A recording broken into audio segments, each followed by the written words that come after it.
నమస్తే విటీవీ ఛానల్కు స్వాగతం. టాలీవుడ్ సమంత జీవితంలో కొత్త అధ్యాయం మొదలైంది. నాగ చైతన్యతో విడాకుల తర్వాత ఇన్నాళ్లు ఒంటరిగా ఉన్న శామ్ ఇప్పుడు రెండో పెళ్లి చేసుకుంది. సోమవారం ఉదయం కోయంబత్తూరులోని ఈషా ఫౌండేషన్లో సమంత, డైరెక్టర్ రాజ్ నిడ్మోర్ వివాహం చేసుకున్నారు. వీరి పెళ్లికి అతి తక్కువ మంది అతిథులు హాజరయ్యారని సమాచారం. సోషల్ మీడియాలో వినిపిస్తున్న రూమర్స్ నిజమయ్యాయి. గత 2 రోజులుగా నెట్టింట చక్కర్లు కొట్టిన వార్తలకు ఎట్టకేళ్లకు చెక్ పడింది. టాలీవుడ్ స్టార్ హీరోయిన్ సమంత రెండో పెళ్లి చేసుకున్నారు. కొంతకాలంగా డేటింగ్ చేస్తున్న డైరెక్టర్ రాజ్ నిడ్మోర్ ను ఆమె వివాహం చేసుకున్నారు. వీరిద్దరి పెళ్లి కోయంబత్తూరులోని ఈషా ఫౌండేషన్ లోని లింగభైరవి ఆలయంలో సోమవారం తెల్లవారుజామున జరిగినట్లు తెలుస్తుంది. వీరిద్దరి పెళ్లి వేడుకకు దాదాపు 30 మంది అతిథులు హాజరయ్యారని సమాచారం.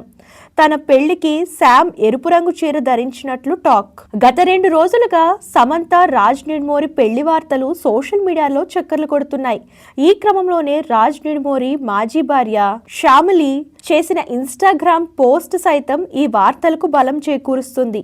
తెగించిన వ్యక్తులే ఇలాంటి పనులు చేస్తారని పోస్ట్ చేశారు. సో ఇంతకీ సమంత వివాహం జరిగిందా, జరగలేదా, అసలు ఇవన్నీ రూమర్సా? మీకేమనిపిస్తుందో కామెంట్ రూపంలో తెలియజేయండి.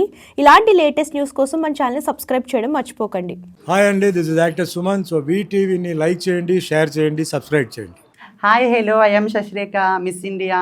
సో వీటీవీని లైక్ చేయండి, సబ్స్క్రైబ్ చేయండి, షేర్ చేయండి. ఏమైనా డౌట్స్ ఉంటే కామెంట్ బాక్స్లో కామెంట్ చేయండి. Thanks for VTV.